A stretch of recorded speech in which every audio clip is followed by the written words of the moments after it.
예배자리 가운데 나오신 여러분들 진심으로 환영합니다. 이 시간 예배에 앞서서 잠시 마음을 정돈하고 주님 앞에 이 예배를 위하여 기도하며 나아가는 시간 잠시 가지고 찬양하며 나아가겠습니다.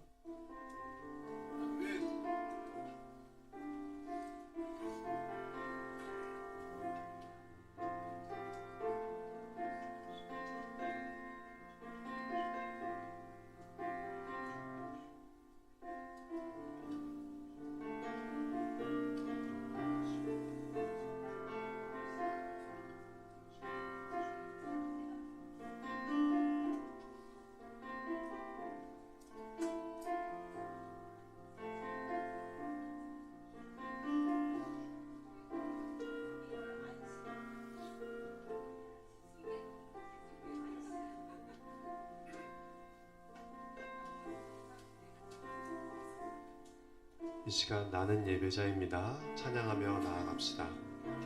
나는 하나님을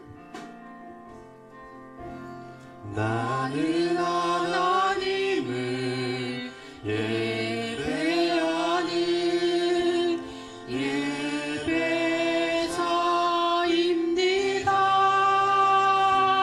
예배자입니다. 내가 서 있는 곳 어디서나 하나님을 예배합니다.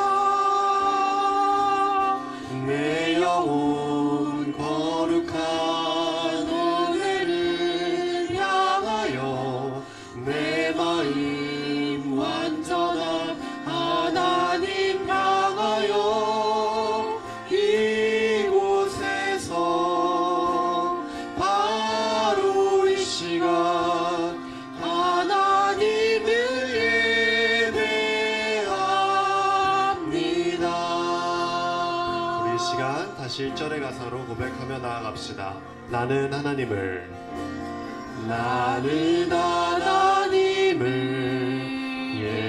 예배하는 예배자입니다. 내가 서 있는 곳 어디서나 하나님을 예배합니다.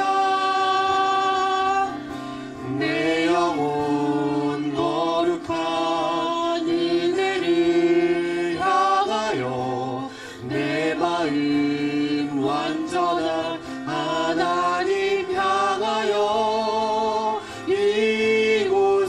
이곳에서 바로 이 시간 하나님을 예배합니다. 우리 한 번 더 고백하며 나아갑시다. 내 영혼 거룩한 은혜를 향하여 내 마음 완전한 하나님 향하여 이곳에서 바로 이 시간 하나님을 예배합니다. 이어서 찬양합니다. 나의 평생에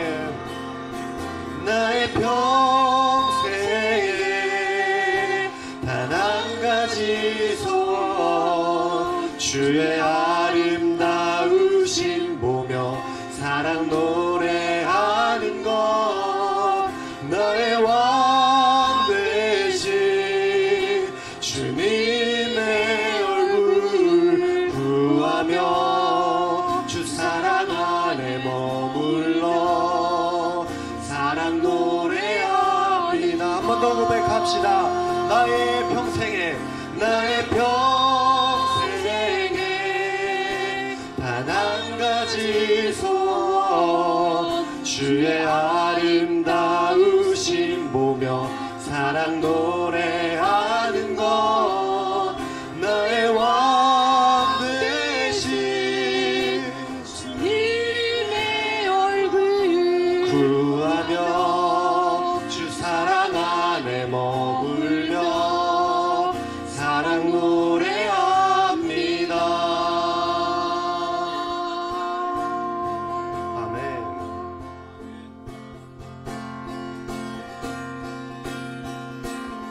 시간 불편하지 않으신 분들은 자리에서 일어나셔서 함께 찬양하며 나갈까요?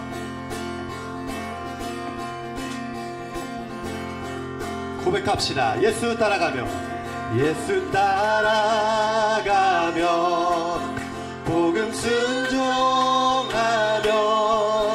우리 행할 길 완하겠네. 주를 의지하며 순종하는 자를 주가 늘 함께 하시리라. 해를 당하거나 우리 고생할 때 주가 위로해 주시겠네. 주를 의지하며 순종하는 자를 주가 위해 주시리라. 의지하고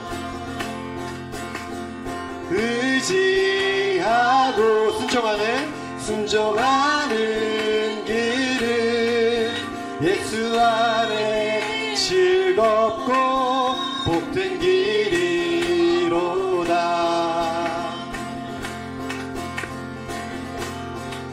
남의 짐을 지고 슬픔 위로하면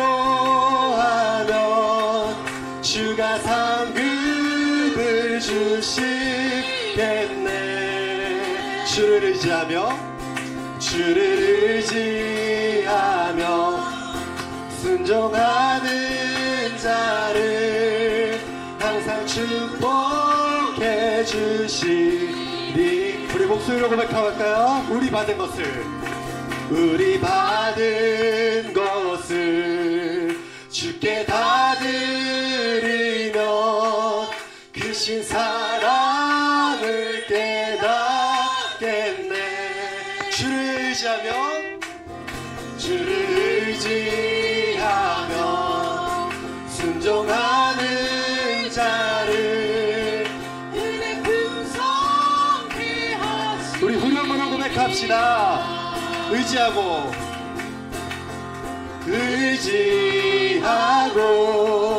순종하는 길은 예수 안에 즐겁고 복된 길이로다.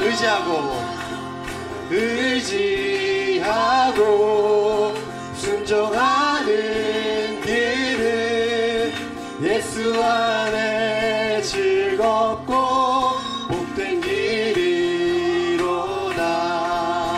할렐루야. 우리 주님께 영광의 박수 올려드립시다. 아멘.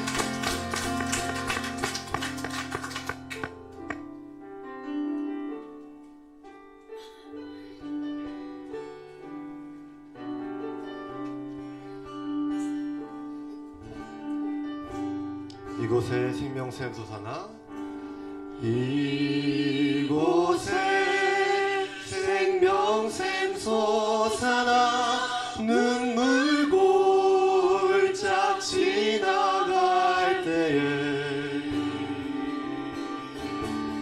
모자라 열매 맺히고 웃음소리 넘쳐나리라. 우리 한 번 더 고백해 볼까요? 이곳에 생명샘 솟아나 이곳에 생명샘 솟아나 눈물 골짝 지나갈 때에 모자라 열매 맺히고 모자라 열매 맺히고 웃음소리 넘쳐나리라. 꽃들도 구름도 바람도 넓은 바다도 찬양하라 찬양하라 예수를.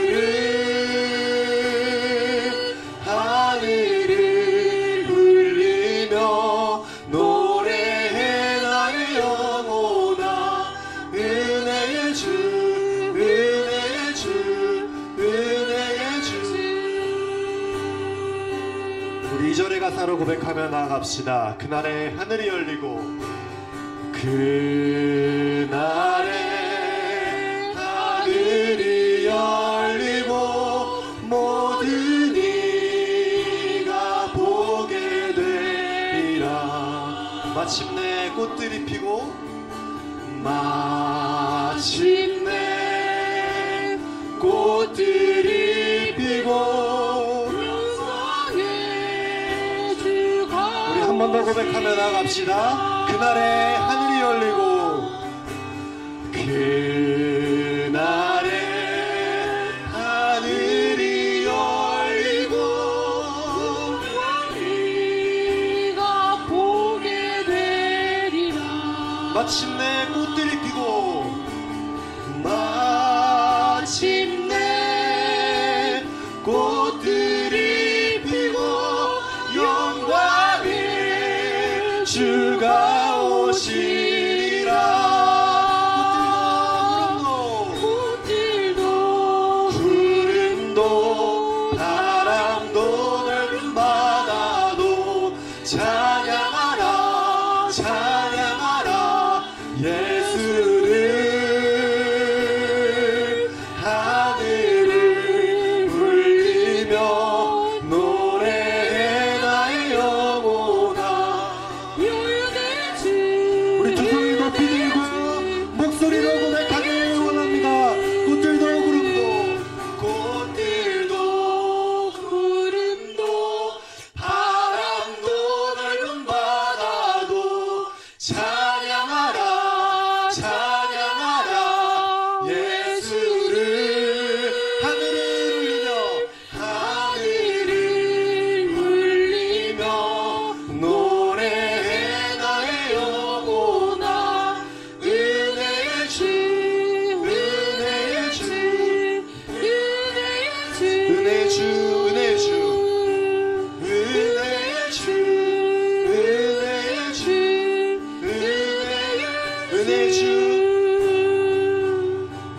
은혜의 주 은혜의 주 은혜의 주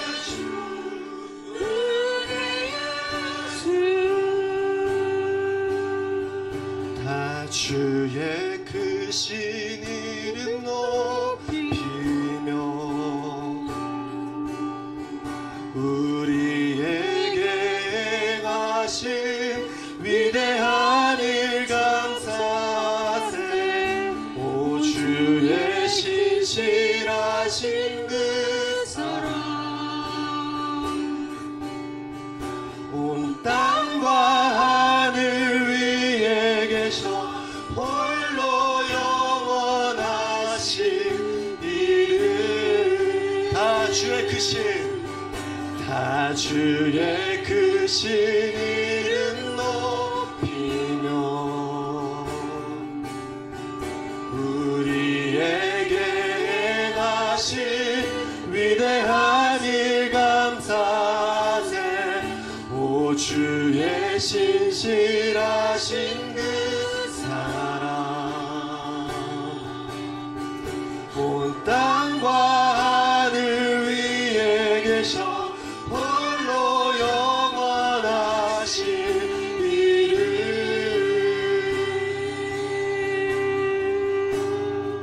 주 여호와는 광대하시도다. 주 여호와는 광대하시도다.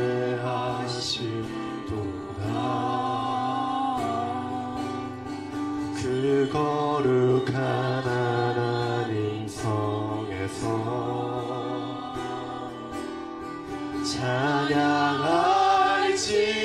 찬양할지어다.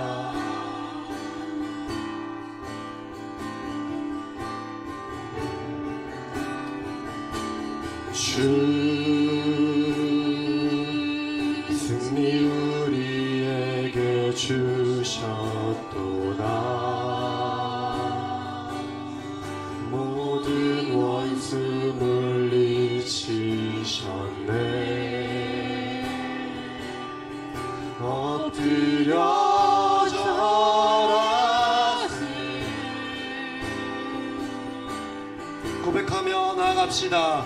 다 주의 크신 이름 높이며 다 다 주의 크신 이름 높이며 우리에게 행하신 위대한 일 감사하세. 오 주의 신실하신 그 사랑 온 땅과 하늘 위에 계셔 홀로 한 번 더 고백하며 나아갑시다. 다 주의 크신 이름 높이며 다 주의 크신 이름 높이며 우리에게 행하신 위대한 일 감사하세. 오 주의 신실하신 그 사랑 온 땅과 하늘 위에 계셔 홀로 우리 소리 높이 들고 목소리로 고백하며 나아갑시다. 다 주의 크신 이름 높이며 우리에게 행하신 위대한 일 감사하세. 오 주의 신실하신 그 사랑 온 땅과 하늘 위에 계셔 홀로 영원하신 이름. 이 시간 기도하며 나아갑시다. 주님 나를 낮추시고 내가 겸손히 주님 앞으로 나아가오니 모든 영광과 모든 찬양과 모든 간구는 오직 주님만이 들으시옵소서. 주님만이 영광받기 합당하신 분이십니다. 주님만이 영원하신 분이십니다. 주님 내가 겸손히 이 예배 자리 가운데 나아가오니 주님 우리의 예배를 기뻐 받아주시옵소서. 우리 그렇게 예배를 위하여 기도하며 나아갑시다. 기도합시다.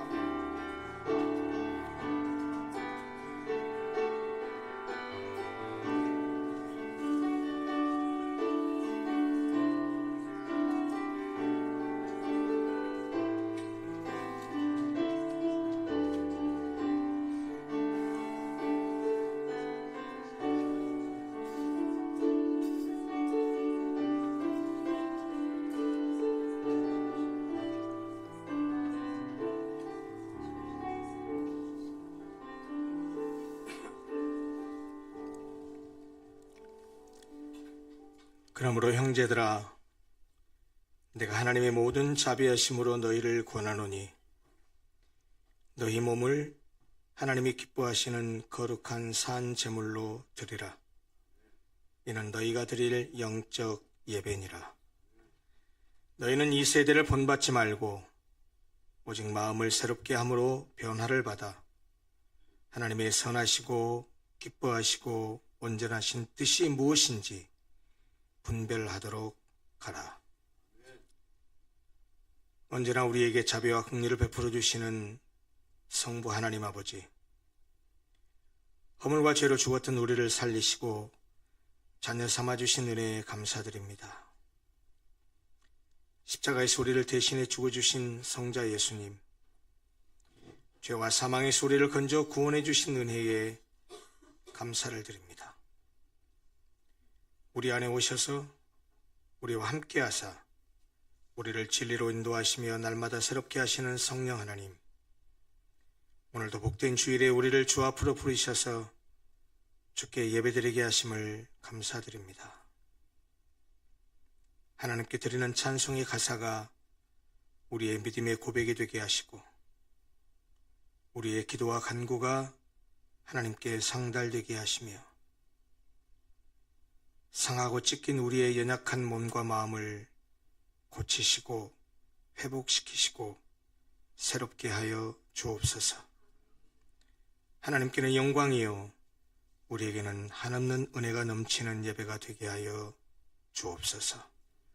성부, 성자, 성령, 성삼위 하나님께 세세 무궁토록 영광이 있을지어다. 아멘. 함께 신앙 고백합니다. 나는 전능하신 아버지 하나님, 천지의 창조주를 믿습니다. 나는 그의 유일하신 아들 우리 주 예수 그리스도를 믿습니다.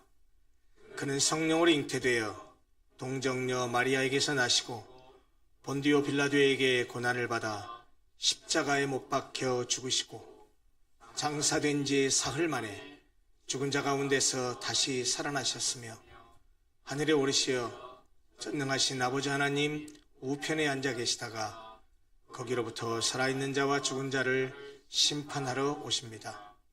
나는 성령을 믿으며 거룩한 공교회와 성도의 교제와 죄를 용서받는 것과 몸의 부활과 영생을 믿습니다. 아멘.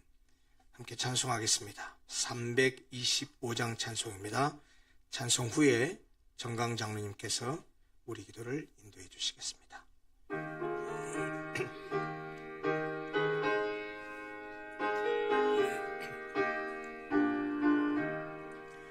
예수가 함께 계시니 시험이 오나 겁없네.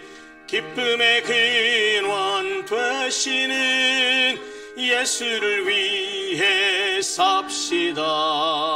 날마다 주를 섬기며 언제나 주를 기리고 그 사랑 안에 살면서 딴 길로 가지 맙시다. 이 세상 사는 동안에 주 이름 전파하면서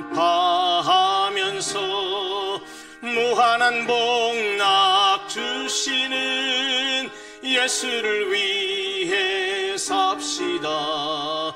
날마다 주를 섬기며 언제나 주를 기리고 그 사랑 안에 살면서 딴 길로 가지 맙시다. 이 세상 친구 없어도 예수는 나의 친구니 불의한 일을 버리고 예수를 위해 삽시다. 날마다 주를 섬기며 언제나 주를 기리고 그 사랑 안에 살면서 딴 길로 가지 맙시다. 주께서 심판하실 때 잘했다 칭찬하리니 이러한 상급 받도록 예수를 위해 삽시다. 날마다 주를 섬기며 언제나 주를 기리고 그 사랑 안에 살면서 딴 길로 가지 맙시다. 아멘.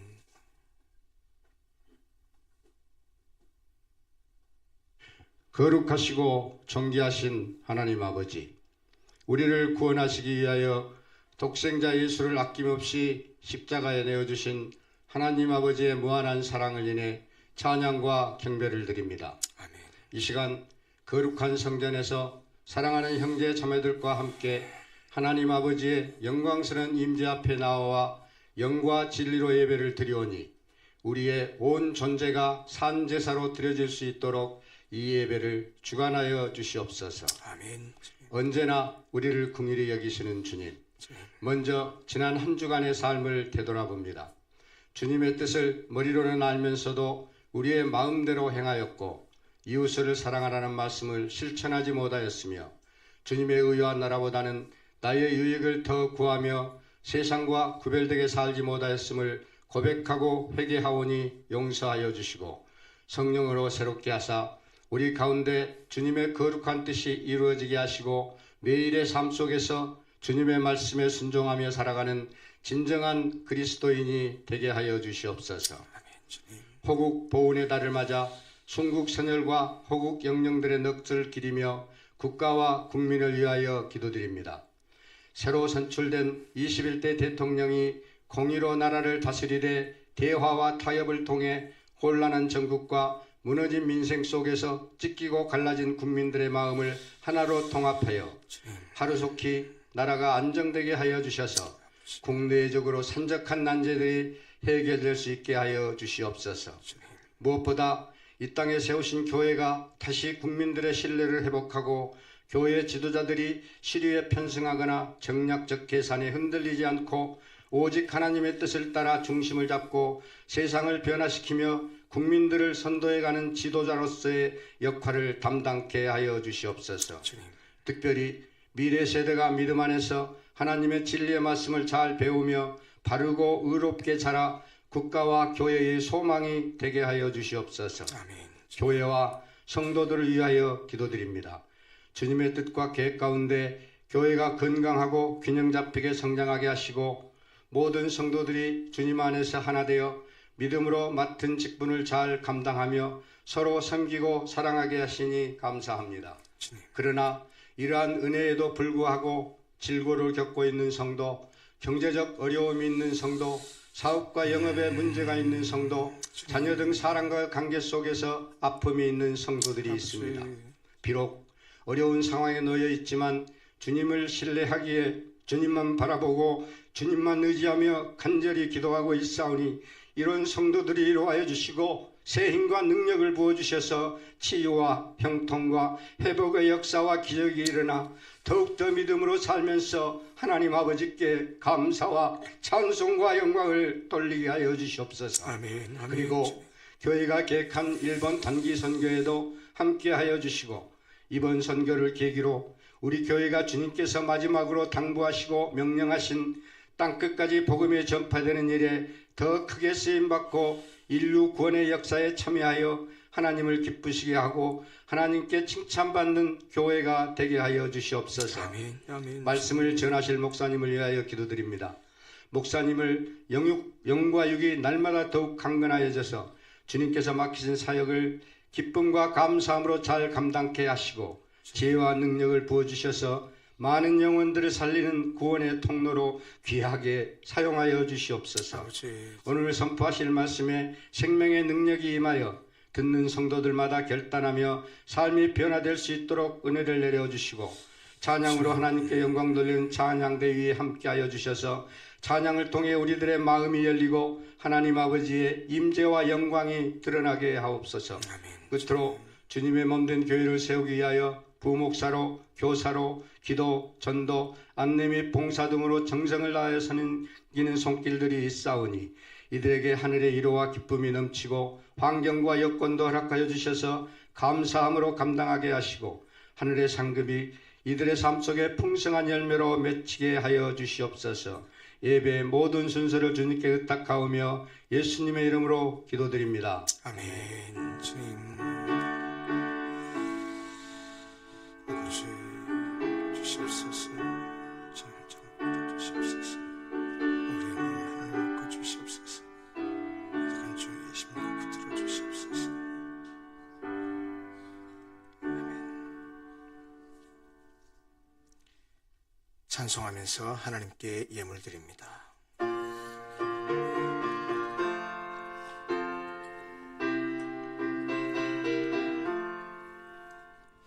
내 죄 속해 주신 주께 힘과 정성 다하니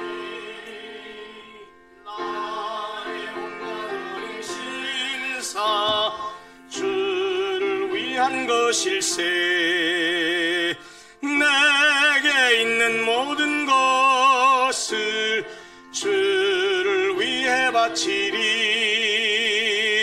내게 있는 모든 것을 주를 위해 바치리.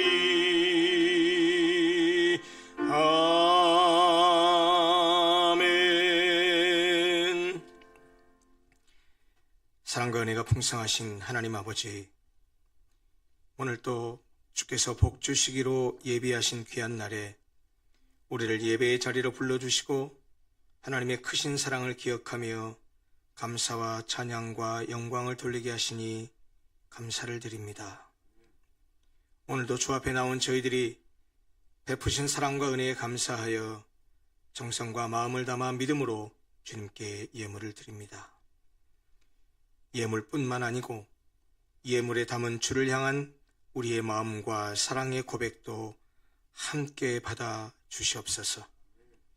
모든 것이 주님으로부터 오고 주님께서 주신 은혜임을 고백하며 열의 하나를 구별하여 믿음으로 드린 성도들, 일상에서 베푸신 하나님의 은혜를 잊지 않고 기억하며 감사의 예물을 드린 손길들, 마땅히 해야 될 복음 전파와 선교를 위해서 물질로 기도로 동참한 영혼들, 예배당과 교육관을 위해서 자라나는 다음 세대를 위하여 예물을 드린 귀한 지체들, 주님을 향한 사랑과 헌신의 마음을 강단 꽃꽂이에 담아드린 귀한 성도, 그리고 믿음의 공동체를 함께 세우기 위해 물질로, 기도로, 몸으로, 그리고 시간을 들여서 섬기고 봉사하는 모든 성도들을 축복하오니 우리 하나님께서 복을 내려 주시되 은혜 위에 은혜를, 복에 복을 더하여 주셔서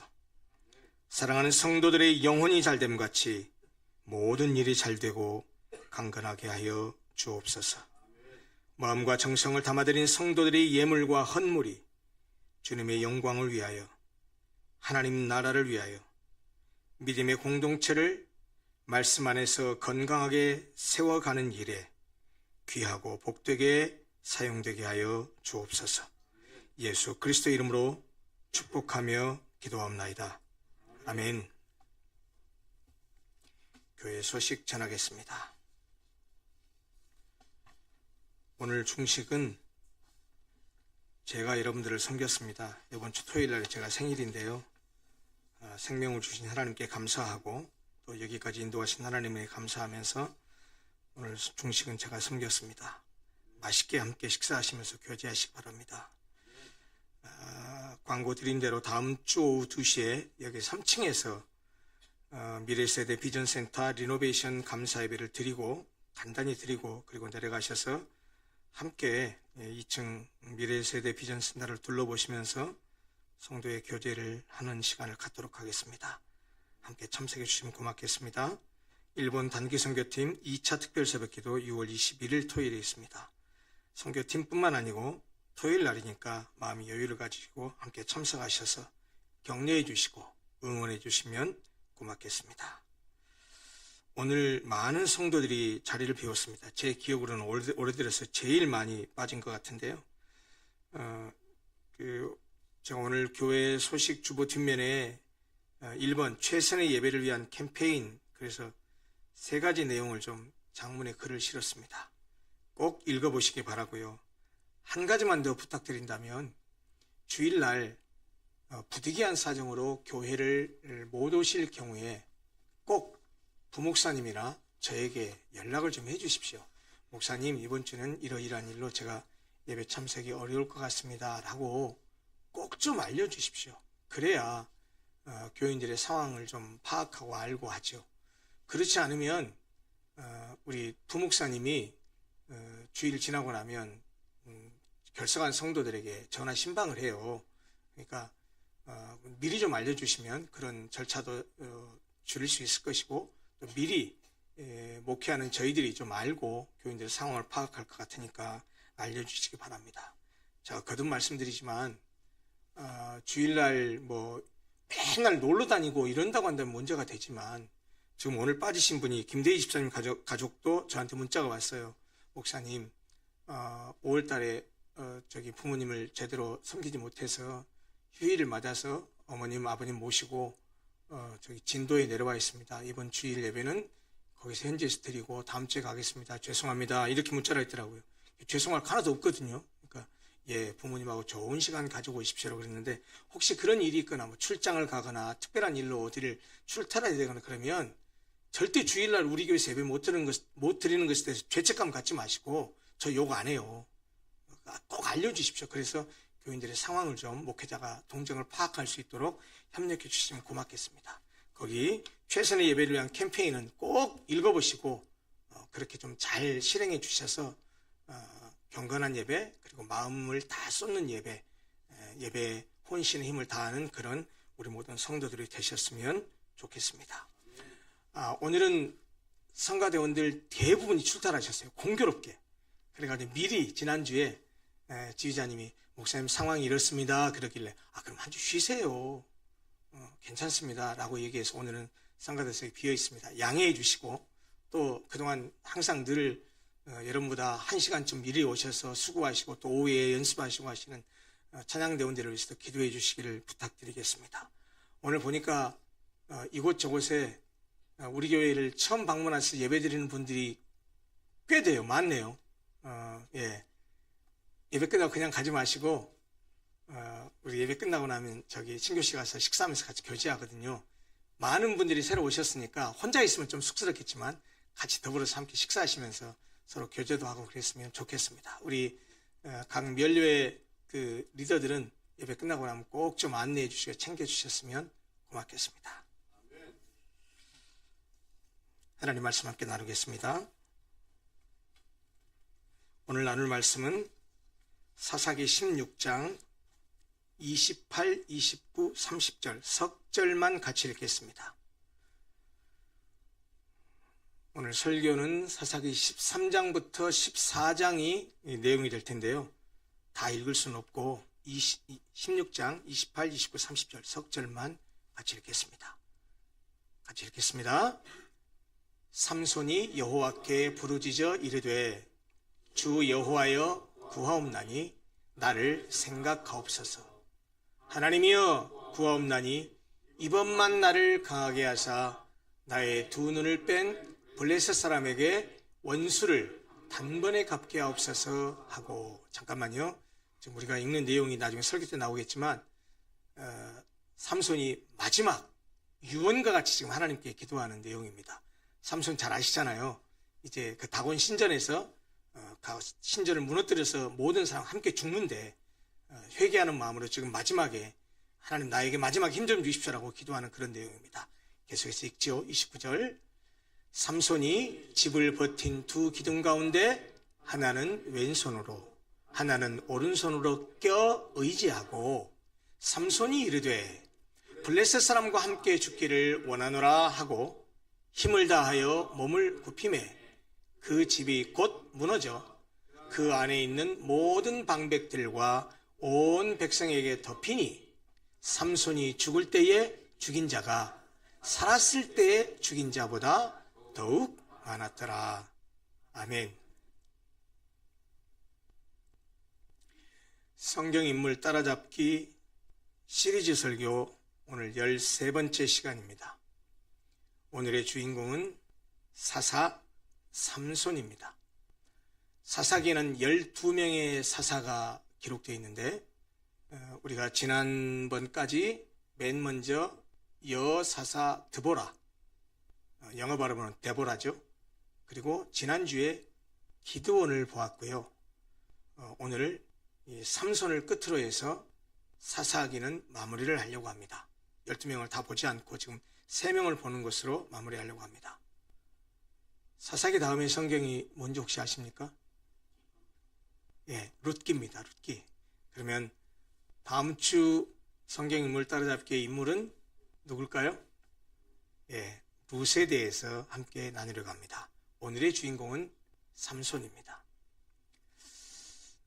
삼손이라는 사람은 기독교인뿐만 아니고 비기독교인들도 이런저런 여러 가지 경로로 많이들 알고 있어요. 힘센 사람 이렇게 많이 알려져 있죠.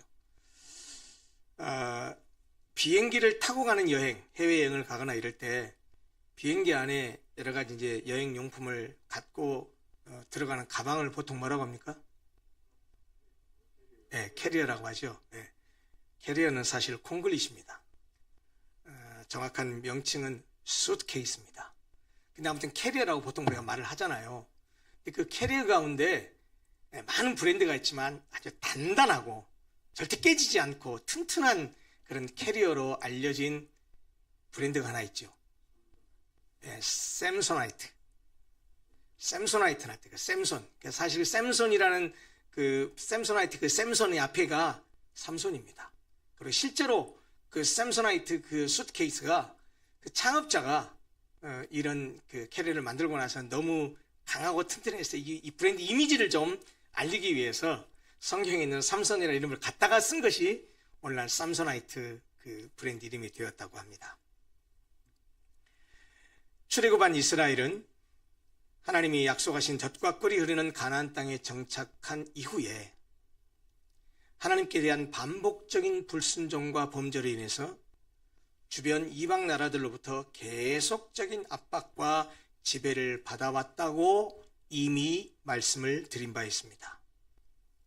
그런 위기 때마다 하나님은 사사를 세워서 이스라엘을 구원하였었는데 마지막 사사 삼손의 시대도 마찬가지였습니다. 사실 이 그 블레셋이라고 하는 나라는 일찍이 국가적 체제를 정비하고 이스라엘은 여전히 청동기 문화 속에 있었지만 이 블레셋은 이미 철기 문화를 가지고 있었습니다. 그래서 이스라엘은 전쟁에서 게임이 안 됐습니다. 블레셋과. 그래서 이 블레셋이 늘 위협을 했었죠. 그럼에도 불구하고 이스라엘은 계속해서 종교적인 타락, 불신앙을 일삼아서 그 결과 마침내 40년 동안 이 블레셋의 억압을 당해야만 했습니다. 삼손에 관한 이야기는 사사기 13장에서 시작되는데요. 1절은 삼손의 등장을 알리는 배경에 대해서 이렇게 묘사하고 있습니다. 사사기 13장 1절입니다. 이스라엘 자손이 다시 여호와의 목전에 악을 행하였으므로 여호와께서 그들을 40년 동안 블레셋 사람의 손에 넘겨주시니라. 그런데 이스라엘의 소라 땅에 단 지파의 가족 중에 마노아라는 사람이 있었습니다. 이 마노아의 아내는 임신하지 못하는 여자였습니다. 아이가 없었어요. 그런데 어느 날 여호와의 사자가 나타나서 그 여인에게 네가 임신해서 아들을 낳을 것이다 라고 말씀해 줍니다. 그런데 그 아들은 태어날 때부터 하나님께 바쳐진 나실인으로서 이 아이가 자라면 블레셋 사람의 손에서 이스라엘을 구원할 것이다 라고 알려줍니다. 이렇게 해서 태어난 아들이 바로 오늘의 주인공 삼손입니다. 이 삼손이란 이름의 어근은 쉐메시라는 단어인데요. 이 쉐메시는 태양이란 뜻입니다. 그리고 이 쉐메시라는 단어에 온이라고 하는 전미어가 붙어서 삼손이라는 단어가 됐는데 여기에 붙은 온은 작은 것, 아들 등을 의미하는 전미사입니다. 그래서 결국 삼손이라는 말의 뜻은 어의적으로 작은 태양, 햇빛 같은 자라는 뜻입니다. 여러분 잘 아시겠지만 삼손은 그의 이름 뜻처럼 엄청난 괴력을 가진 사람이었습니다. 그리고 그는 이스라엘이 영적으로 가장 어두웠던 시대에 하나님께서 이름 뜻대로 구원의 빛처럼 태양처럼 사용하셨던 하나님께 쓰임받은 사사였습니다. 삼손은 본인이 스스로 서원해서 되는 일반적인 나실인과는 달리 태어나기 전부터 하나님에 의해서 정해진 나실인이었습니다. 나실인, 익숙하지 않은 단어일 겁니다. 나실인이라고 했을 때 나실은 히브리어로는 나지르라고 합니다. 나지르. 이 나지르라는 단어는 분리된 자, 구별된 자라는 뜻으로 이 나실인은 일반 백성과는 구별돼서 하나님께 특별히 헌신된 사람을 의미합니다. 일반적인 나실인은 자기가 서원을 합니다. 그런데 말씀드렸다시피 이 삼손은 그의 잉태 소식을 하나님의 사자가 알려주면서 그는 이미 나시린으로 태어나서 나시린으로 기르고 나시린으로서 사사가 되어서 하나님께 쓰임받을 것이라고 미리 하나님에 의해서 정해진 사람이었습니다. 성경에는 이 나시린이 어떤 사람이고 나시린이 되면 어떠해야 되는지를 정하고 있는 말씀이 있어요. 그것이 민수기입니다. 민수기 6장 1절부터 12절을 보면 나시린의 규례에 대해서 말씀하고 있는데 나시린들에게는 그들이 반드시 지켜야 될 3가지 규례가 있었습니다. 첫째, 세속적인 즐거움을 자제하고 절제하는 의미로 포도주나 독주를 금했습니다. 둘째, 하나님께 바쳐졌다라는 사실을 드러내기 위해서 그것을 나타내는 징표로 머리카락을 자르지 않았습니다. 셋째, 거룩함을 유지하는 철저한 구별의 표현으로 부정해지지 않도록 시체를 접촉하는 것을 금했습니다. 결국 모태에서부터 하나님의 사람으로 선택되어 구별된 태교를 받고 태어난 삼손은 자라면서 머리에 삭도, 머리카락을 자르는 칼이라는 뜻이죠. 삭도를 대서는 안 되는 나시린으로서 구별된 생활, 아까 얘기한 그 3가지의 나시린의 규례를 지키며 살아야만 했습니다. 삼손이 자라자 하나님께서 그에게 복을 주셨습니다. 그리고 여호와의 영, 즉 성령이 그를 움직이기 시작했습니다. 그런데 삼손이 자기 나라 이스라엘을 자꾸 힘들게 하는 블레셋 땅 딥나라는 곳에서 어느 블레셋 여자를 보고 반합니다. 사랑에 빠집니다. 그리고 부모님에게 그를 아내로 맞이하겠다고 말합니다. 그의 부모는 왜 네가 나시린인데 너 이스라엘 백성인데 어떻게 저렇게 할례받지 아니한 이방 여자를 아내로 맞이하려 하느냐라고 하면서 반대합니다. 삼손의 대답은 아주 단순했습니다. 나 그 여자 좋아합니다. 그 여자 사랑합니다. 그러면서 고집을 꺾지 않고 결혼을 강행합니다. 사실 잘 납득이 안 되는 삼손의 행동입니다. 나시린으로서 태어나서 구별된 삶을 살았던 그가 이방 여자에게 반하고 이방 여자와 결혼을 하려고 했다는 것은 조금 이게 잘 앞뒤가 안 맞는 구석처럼 보입니다. 그런데 그녀와의 결혼잔치에서 또 삼손은 블레셋 사람들에게 재미난 내기를 합니다. 수수께끼를 냅니다. 그러면서 정답을 맞추면 옷을 선물하겠다고 그렇게 약속합니다. 수수께끼를 풀지 못한 블레셋 사람들은 삼손의 아내를 협박합니다. 네가 좀 남편에게 얘기해서 그 답이 무엇인지 좀 알아내라 라고 말합니다. 아내가 삼손에게 울며 불며 간청하죠. 결국 삼손은 아내의 간청에 이기지 못해서 정답을 말해주고 맙니다. 그 수수께끼가 무엇인지 궁금하시면 500원이 아니고 성경을 꼭 읽어보시기 바랍니다. 사실 그게 서사적으로 히브리어 문법적으로 재미난 표현인데요. 아무튼 사사기를 보시면 길지 않은 내용이니까 재미있는 수수께끼가 있습니다. 한번 읽어보시기 바랍니다. 자, 당연히 못 맞출 줄 아는데 맞출 수가 없어요. 성경 읽어보시면 알아요. 그런데 이 사람들이 정답을 얘기하니까 황당한 거죠. 그리고 삼손이 압니다. 이 여자한테 얘기했는데 이 여자가 가르쳐줬구나. 이걸 알게 돼요. 분노한 삼손이 옷을 주기로 약속했으니까 줘야 될 거 아니에요. 어디서 나서 옷을 줬을까요?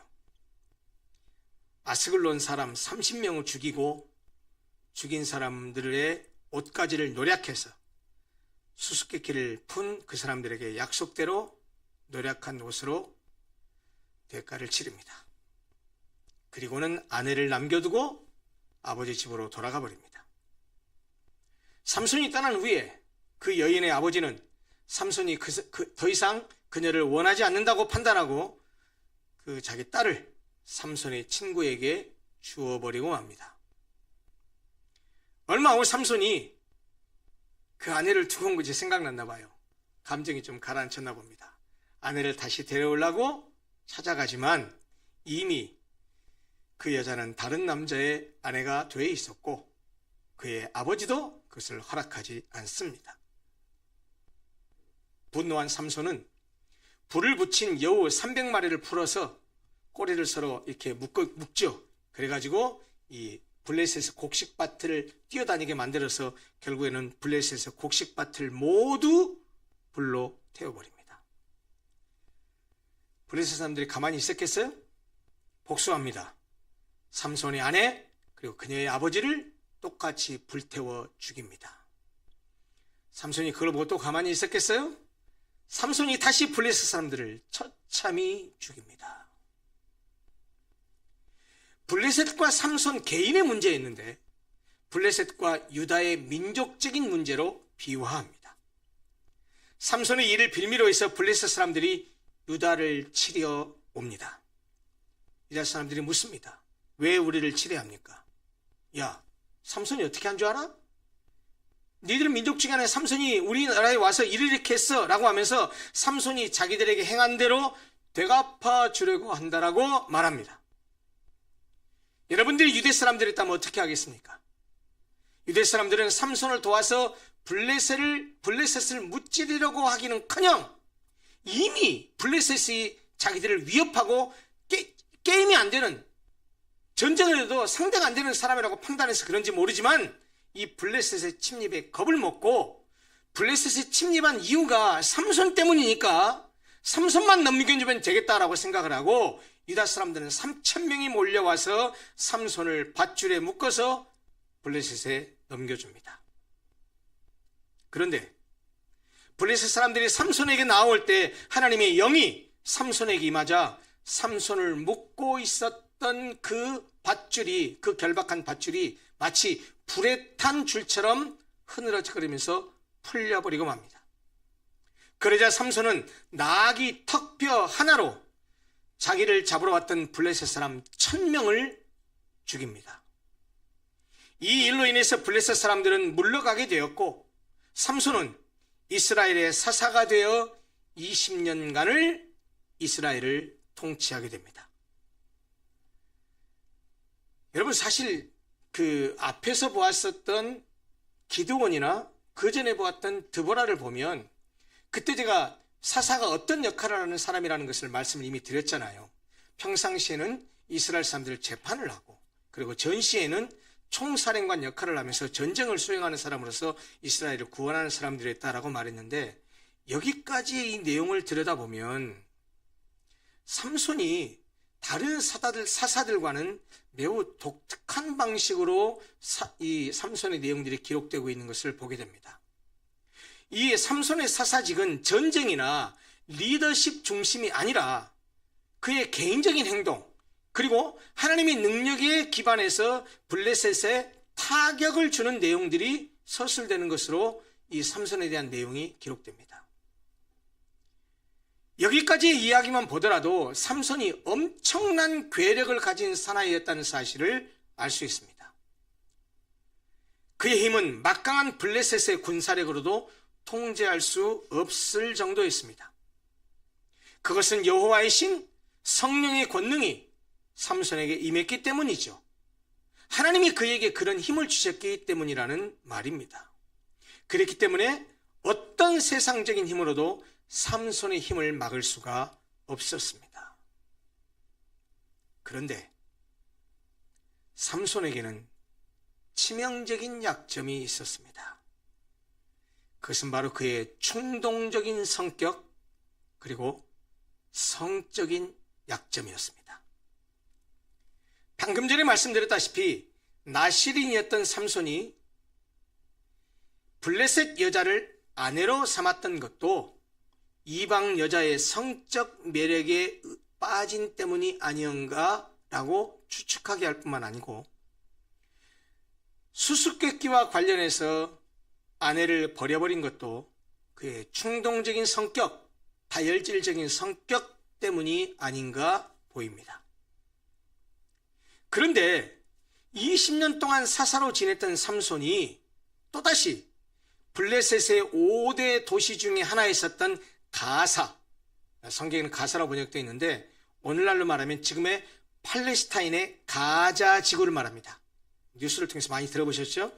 그 팔레스타인의 가자 지구가 우리 구약성경 사사기에는 가사라고 번역되어 있는데요. 거기에 가서 한 기생, 창녀를 보고 그에게로 들어갔다라고 성경이 말합니다. 그것이 사사기 16장 1절인데요. 그 말씀도 삼손이 성적으로 매우 취약했다라는 사실을 보여줍니다. 나실인이었다 그랬잖아요.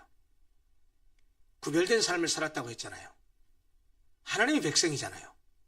그런데 이방 여자를 아내로 취했던 것도 문제지만, 아니 또 가사에 가서 그 큰 도시 중에 한 곳에 가서 기생, 창녀에게 들어갔다라는 말을 보면 도대체 잘 이해가 안 됩니다. 그것은 말씀드린 대로 삼손이 성적인 문제에 취약한 사람이었다는 사실을 보여준다는 겁니다. 나실인으로 거룩하게 구별됐을 뿐 아니라 사사로 부르심을 받은 삼손이 성적인 유혹에 이끌려 이방 기생에게 들어간 것은 삼손이 하나님께 부름받은 나실인으로서 또 사사로서의 위치를 망각하고 성적인 방종에 빠졌다라는 것을 의미합니다. 그는 위대한 영웅이었지만 자신의 정욕을 이기지 못하고 인간적인 욕망에 따라 죄악의 길에 들어서고 만 것입니다. 그 삼손이 그 가사의 이방 기생에게 들어간 날 블레셋 사람들이 알았어요. 삼손이 자기 그 도성에 왔다라는 사실을. 그래서 밤새도록 매복했다가 새벽에 삼손을 죽이려고 했는데 그것을 삼손이 알아차리고 밤중에 일어납니다. 그리고 어떻게 했냐? 그 가사 성의 성문 전체를 통째로 뽑아냅니다. 성 문짝도 뜯어내고 문설주와 기둥까지 뜯어냅니다. 그 다음에 어떻게 한지 아세요? 그래서 통째로 뽑아서 어깨에 메고 헤브론 앞산 꼭대기까지 갔다고 성경에 말하는데, 가사에서 헤브론 그 앞산까지의 거리가 자그만치 60여 킬로미터입니다.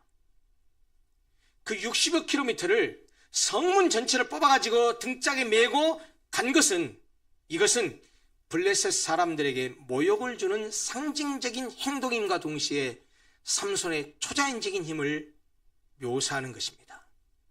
그러나 그것은 한편으로는 타락으로 인해서 삼손이 이방인의 손아귀에 빠져들어가는 신호이기도 했습니다. 블레셋 사람들은 삼손의 엄청난 힘을 이미 수차례 경험한 바 있기 때문에 삼손을 두려워했을 뿐만 아니라 호시탐탐 노려서 어떻게든 그를 제거하고자 했습니다. 그런데 가사에서도 그런 일이 있었는데 그때 새벽에 죽이려고 했는데 실패로 돌아갔죠. 그런데 또다시 한 번의 기회가 왔습니다. 삼손이 또 다른 블레셋 여인과 사랑에 빠집니다. 그 여자 이름이 딜라일라입니다. 성경에는 들릴라로 번역을 했죠. 맨 처음에 묘사된 딥나의 블레셋 여자 이름 몰라요. 성경에 기록 안 돼 있어요. 두 번째 가사에서 들어간 그 이방 장녀 모릅니다. 근데 세 번째 이 여자는 이름이 기록되어 있어요. 딜라일라입니다. 들릴라. 이 영어 발음 딜라일라는 여러분 그 조영남이라는 가수가 번안에서 불렀던 그 노래 아시죠? 네, 그때 등장하는 그 딜라일라가 성경이 말하는 들릴라하고 동일인이에요. 이름이 같다라는 뜻이에요. 그런데 성경은 이 들릴라가 어떤 여인인지 아무런 정보를 주고 있지 않습니다. 하지만 이 들릴라라는 이름이 애처로운 사람, 약하게 만드는 사람이라는 뜻을 가지고 있어요. 엄청나게 강한 삼손을 그야말로 약하게 만들어버리잖아요. 또 돈을 받고 나중에 삼손을 넘기잖아요. 그것으로 봐서 구약 학자들은 이 들릴라라는 여자는 이방 신전에서 봉사하는 블레셋 매춘부였을 것으로 추측합니다. 삼손을 제거하려던 블레셋 지도자들은 들릴라에게 은을 주면서 도대체 삼손의 저 엄청난 괴력이 어디서 나오는지 그 힘의 비밀을 알아내 달라고 부탁합니다. 들릴라는 삼손에게 힘의 근원에 대해서 묻습니다. 가진 아양을 떨면서 몇 번이나 물었는데 삼손이 가르쳐주지 않아요. 그때마다 거짓말로 대답해 줍니다. 마르지 아니한 새 활줄 7으로 나를 결박하면 내가 약해져서 다른 사람과 같을 것이다. 거짓말이었습니다. 쓰지 아니한 새 발줄들로 나를 결박하면 내가 약해져서 다른 사람과 같을 것이다. 역시 거짓말이었습니다. 나의 머리털 7가닥을 배틀의 날실에 섞어 짜면 될 것이다. 역시 거짓말이었습니다. 삼손이 이렇게 자꾸 들릴라가 아무리 자기에게 힘의 비밀을 가르쳐달라고 해도 사실을 얘기하지 않고 거짓말을 대답합니다. 그때마다 삼손이 대답한 대로 하고 나서 블레셋 사람들이 쳐들어왔다 라고 얘기하면 삼손이 벌떡 일어나서 힘을 발휘하는 걸 보고서 다 거짓이라는 게 들통이 나죠. 하지만 돈에 매수된 들릴라의 집요한 요구에 삼손은 마침내 자신의 힘의 근원이 나시린으로서의 표징인 긴 머리카락에서 나온다는 사실을 말하고 맙니다. 사사기 16장 17절에 이렇게 말하죠. 만일 내 머리가 밀리면 내 힘이 내게서 떠나고 나는 약해져서 다른 사람과 같으리라. 이렇게 힘의 근원을 발설하고 맙니다. 잠언 16장 32절은 이렇게 말씀합니다. 자기의 마음을 다스리는 자는 성을 빼앗는 자보다 나으니라. 잠언 25장 28절은 이렇게 말씀합니다. 자기 마음을 제어하지 아니하는 자는 성읍이 무너지고 성벽이 없는 것 같으니라. 결국 삼손은 들릴라의 무릎을 베고 잠든 사이에 그의 힘의 원천인 머리카락이 잘리고 맙니다. 블레셋 사람들이 쳐들어왔다 라는 말을 듣고 잠을 깬 삼손은 하나님께서 이미 자기를 떠나신 것을 깨닫지 못하고 여느 때처럼 힘을 써보려고 하지만 꼼짝하지 못하고 블레셋 사람들에게 붙잡히고 맙니다. 여러분, 하나님의 사람은 자기 안에서 능력으로 역사하시는 하나님의 은총으로 인해서 힘을 얻게 되지만 그가 하나님을 떠나면 그 힘은 곧 사라지게 마련입니다. 그래서 예수님도 뭐라고 말씀하셨습니까? 내 안에 거하라. 나도 너희 안에 거하리라. 내가 너 안에, 네가 내 안에 있으면 원하는 대로 구하라. 무엇이든지 이루리라. 그러면서 하신 말씀이 뭐죠? 나를 떠나서는 너희가 아무것도 할 수 없음이라 라고 말씀하셨습니다. 블레셋 사람들에 붙잡힌 삼손은 영웅의 자리에서 굴욕적인 그런 모습으로 떨어지게 됩니다. 블레셋 사람들에 의해서 그의 양쪽 눈은 뽑혔습니다. 전에 그가 성문 기둥을 뽑아버린 적이 있는 가사 성에 끌려가서 놋줄로 묶여서 감옥에서 맷돌을 돌리는 신세가 되었습니다. 두 눈이 뽑힌 채 이방인들의 조롱을 받으면서 맷돌을 돌리는 삼손의 심정이 어떠했겠습니까? 어쩌면 성경은 말하고 있지 않지만 어쩌면 그제서야 삼손은 자신을 돌아보면서 회개했을지 모릅니다. 블레셋 사람의 방백들은 이렇게 말합니다. 우리의 신이 우리 원수 삼손을 우리 손에 붙였다라고 말합니다. 자랑합니다. 우리의 신 누굽니까? 그들의 신 다곤입니다. 우리의 신이 우리의 원수 삼손을 우리 손에 붙였다. 무슨 말이죠? 우리의 신이 삼손이 믿는 여호와를 물리쳤다. 우리 신이 최고다. 삼손이 믿는 신 아무것도 아니다. 이렇게 자랑하고 얘기했다는 말입니다. 그러면서 삼손을 불러내서 그를 노리객감으로 삼았습니다. 여러분 생각해 보십시오. 하나님의 사람에게는 삼손에게는 말할 수 없는 치욕이었습니다. 동시에 그를 통해 하나님의 거룩한 이름이 이방인들에게 모독을 받게 되었습니다. 재미있는 사실은 이런 내용을 기록하면서 성경이 마지막 부분에 어떤 내용을 슬쩍 얘기하느냐, 그러는 사이에 삼손의 힘의 근원인 삼손의 머리털이 다시 자라기 시작했다라는 말씀을 합니다. 복선이죠. 문학적으로 말하면. 어느 날 블레셋 사람들이 그들의 신 다곤에게 제사를 드리면서 잔치를 벌일 때 그 두 눈이 뽑힌 삼손을 끌어내서 제주를 부리게 하면서 그를 희롱했습니다. 이때 삼손은 블레셋 사람들이 믿는 신 다곤 신 그 신전에 두 기둥 사이에 세워져 있었습니다. 두 눈이 뽑혀서 앞을 볼 수 없었던 삼손은 곁에 있었던 소년에게 부탁합니다. 그 집 신전입니다. 그 집을 버틴 두 기둥을 찾아서 자기를 거기서 의지하게 해달라고 부탁합니다. 신전을 바치는 두 기둥 사이에 선 삼손은 성경에서 우리가 아까 읽었던 것처럼 하나는 왼손으로 하나는 오른손으로 껴서 의지하고 하나님께 유언과 같은 부르짖음을 외칩니다. 주 여호와여 구하옵나니 나를 생각하옵소서. 하나님이여 구하옵나니 이번만 나를 강하게 하사 나의 두 눈을 뺀 블레셋 사람에게 원수를 단번에 갚게 하옵소서.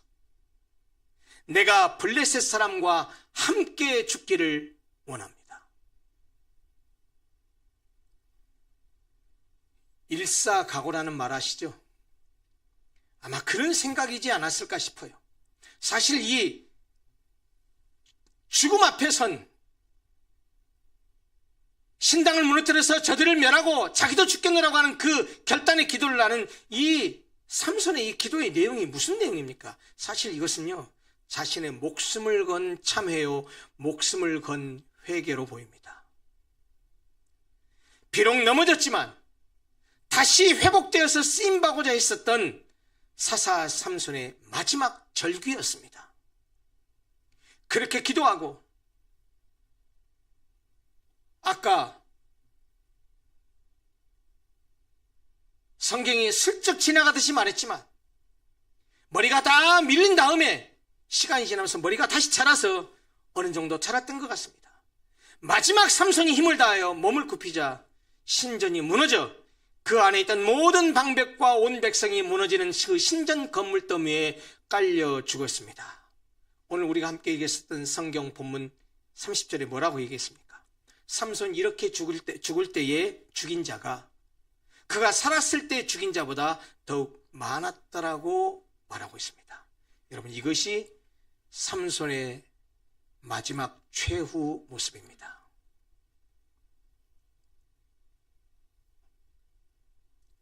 사랑하는 성도 여러분, 육체적인 힘이 강하다고 해서 반드시 그 사람이 영적인 정신적인 힘도 비례해서 강한 것이 아닌 것처럼 성경을 많이 안다고 해서 교회를 오래 다녔다고 해서 그 사람의 아버지, 어머니, 할머니, 할아버지가 교회를 세우고 신실한 하나님의 종이었고 그런 아버지, 어머니, 할머니, 할아버지를 가졌다고 해서 지금 교회에서의 직분이 집사, 권사, 장로, 목사라고 해서 반드시 그 사람이 하나님의 뜻에 따라 사는 신앙적이고 영적인 사람인 것은 아닙니다. 삼손은 힘이 강한 반면에 자신의 마음을 다스리지 못하는 약한 사람이었고 충동적인 성격에 성적인 욕구에 약점을 가진 사람이었습니다. 여러분, 삼손이 괴력을 가지고 있었는데 그것은 하나님이 함께 할 때 발휘되는 힘이었습니다. 그리고 하나님이 그에게 주신 그 힘은 이스라엘 백성을 구하도록 주신 힘이었습니다. 하나님이 주신 힘을 올바르게 쓰지 못할 때 삼손은 무능한 자가 되고 말았습니다. 우리가 가진 모든 것이 무엇이든 그것은 우리 자신의 것이 아닙니다. 하나님께서 잠깐 나에게 맡기신 것일 뿐입니다. 그러므로 그렇게 여기지 아니하고 자신이 가진 것이 명예든 권력이든 돈이든 시간이든 무엇이든지 간에 사회적인 지위든 무엇이든지 간에 그것을 자신이 이룬 것으로 생각하고 자신의 마음과 뜻대로 자신을 위해서만 사용하려고 한다고 한다면 내가 가진 바로 그것이 나를 넘어지게 할 것입니다. 물론 오늘 우리가 삼손을 통해서도 보았듯이 실수하고 넘어졌을지라도 철저히 회개했을 때 하나님은 우리에게 자비와 은총을 베푸십니다. 진실로 회개하는 자를 긍휼히 여기셔서 끝까지 힘주시고 사명을 감당하도록 하십니다. 삼손도 그랬지만 우리가 잘 아는 예수님의 12제자 가운데 한 사람 베드로도 그랬습니다. 3번이나 예수님을 모른다고 부인했고 저주까지 했지만 회개하고 다시 일으켜 세워졌을 때 한 번 설교에 3,000명, 5,000명이 회개하는 엄청난 역사를 이루시면서 초대교회 역사에서 정말 하나님께 귀하게 쓰임받는 사도의 역할을 다했습니다. 여러분, 그렇다고 해서 여러분 넘어지더라도 회개하면 하나님이 다시 사용하신다 이런 생각을 가지고 넘어져도 돼 이렇게 생각하실 것입니까? 우리는 넘어지지 않도록 늘 자신을 살펴야 합니다. 삼손은 태어날 때부터 나시린으로 성별되었고 또 성령의 감동으로 영적인 힘을 발휘했던 이스라엘의 사사이기도 했습니다. 그러나 삼손은 나시린의 규례를 어겼을 뿐 아니라 사사라는 신분을 망각하고 이방 풍습을 따르는 등 무분별한 행실을 하며 결국은 넘어지고 말았던 것입니다. 하나님의 선택을 받아서 하나님이 쓰시는 사람이라 할지라도 약점이 있을 수 있습니다. 그리고 사단은 바로 그 약점을 파고들어 공격합니다. 따라서 아무리 하나님의 사람이라 할지라도 날마다 주님의 은혜 속에서 성령의 인도를 받으며 하나님을 온전히 믿고 따르고 의지하지 않으면 누구나 넘어질 수 있습니다. 성경은 우리의 정체성에 대해서 뭐라고 말씀하십니까? 그리스도인들이 어떤 사람이라고 말합니까? 우리는 택하신 족속이요 왕같은 제사장들이요 거룩한 나라요 그의 소유가 된 백성이라고 성경이 말합니다. 그러하기 때문에 우리들은 하나님의 선하시고 기뻐하시고 온전하시듯이 무엇인지 분별해서 날마다 그리스도인답게 성도답게 살아야 합니다. 명실상부한 사람이 되어야 한다는 말이에요. 교회는 10년, 20년, 30년, 40년 다녔어요. 3대, 4대, 5대째 신앙을 가진 사람이에요. 교회에서는 집사, 권사, 장로, 목사라는 타이틀로 교회를 섬겨요. 그러면 그 사람의 이름에 합당하게 하나님의 백성답게 살아야 되지 않겠냐라는 말입니다. 고린도전서 10장 12절은 우리에게 이렇게 권면합니다. 선줄로 생각하는 자는 넘어질까 조심하라. 사랑하는 성도 여러분, 하나님을 잘 믿고 섬기고 계십니까? 예, 박수 칠만 합니다. 정말 잘하십니다. 정말 귀하십니다. 주일 성수도 잘하고 하나님 말씀도 순종하고 삶 속에서 늘 말씀 보고 기도하고 찬송하고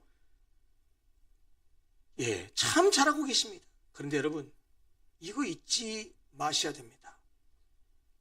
그리스도인들은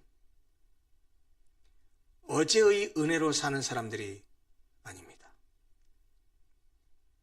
제발 교회에서 이런 말 하지 마십시오. 제발 신앙생활하면서 이런 말씀 하지 마십시오. 나도 왕년에는 그랬어. 어떤 사람이 은혜 받아가지고 막 하나님을 따라가고 열심히 섬기고 신앙생활 잘하면 그걸 보면서 박수주고 격려하고 그 사람을 보면서 자극제로 삼는 것이 아니고, 아이고 나도 옛날에는 그랬어. 옛날에 그랬다라는 게 무슨 의미가 있습니까? 그리스도인들은 과거의 은혜로 사는 사람들이 아니에요. 오늘의 은혜, 지금의 은혜로 사는 사람들이에요. 아무리 나시린이었고 아무리 사사로 부름받아서 엄청난 괴력을 가진 사람이 할지라도 그가 가진 약점을 파고드는 것을 이기지 못하고 하나님께 붙들려 있지 않았기 때문에 삼손처럼 두 눈이 뽑히고 그렇게 조롱당하는 그런 존재가 될 수밖에 없었던 거예요. 물론 그가 회개하고 마지막 죽음과 함께 하나님께 쓰임을 받았지만, 그러나 여러분, 쓰러졌다 다시 세워져서 쓰임받기보다는 넘어지지 않고 하나님께 계속해서 쓰임받는 것이 훨씬 귀한 일 아니겠습니까? 사랑하는 성도 여러분, 우리는 다시 말씀드립니다. 어제의 은혜로, 과거의 은혜로 사는 사람들이 아닙니다. 아무리 주님 붙들고 거룩하게 살고 경건하게 살았다 할지라도, 어제까지 그렇게 살았다 할지라도 오늘 주님을 붙들지 않으면 넘어질 수 있습니다. 그러기에 매일매일 그러므로 형제들아, 내가 하나님의 모든 자비하심으로 너희를 권하노니 너희 몸을 하나님이 기뻐하시는 거룩한 산 제물로 드리라. 이것이 너희가 드릴 영적 예배니라. 너희는 이 세대를 본받지 말고 오직 마음을 새롭게 함으로 변화를 받아 하나님의 기뻐하시고 온전하신 뜻이 무엇인지 분별하도록 하라. 오늘 21세기를 살아가는 우리에게 주시는 하나님의 말씀입니다. 성도 여러분, 어제까지 은혜로 살아간 것 잘하셨습니다. 귀한 일입니다. 그러나 우리는 늘 오늘의 은혜로 살아가야 할 존재들입니다. 섰다고 생각하는 자는 넘어질까 조심하라는 이 하나님의 말씀을 기억하면서 늘 주님 붙들고 살아가면서 믿음으로 승리하는 하루하루를 살아가시는 복된 성도들 되시기를 간절히 소원합니다. 기도하겠습니다.